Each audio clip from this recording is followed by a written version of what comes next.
You remember I started with the story of my son Sam, who came with me on that trip. He heard me talking all day and he looked poker-faced. When I asked him what he was thinking, he said, "I can't believe what a scam you've got going."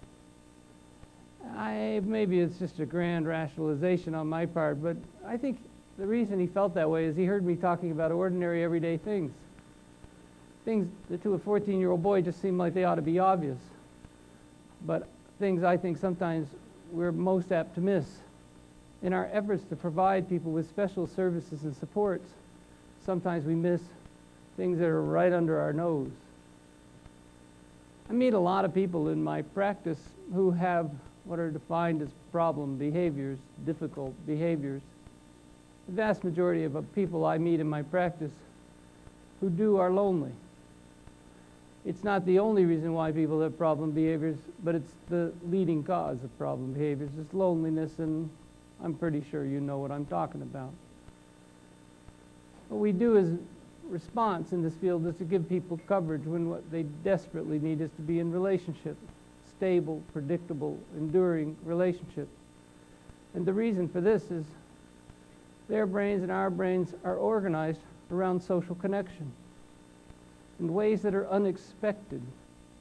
The more and more scientists learn about our brains, in fact, the more and more convinced they become that our brain's major preoccupation is social connection. It's an adaptive strategy that is 1 million years old now, but it was designed for our species to survive. It shows in 95% of us say they have friends, want friends. Behavior like that doesn't show up in us. Any kind of characteristic doesn't show up in us unless it functions for the survival of the species. We're not particularly adept to respond to the environment.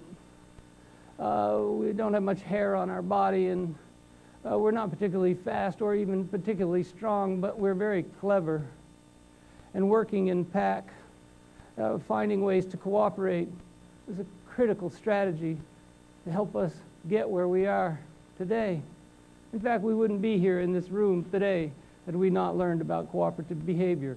It's critical to our well-being. It's what we do.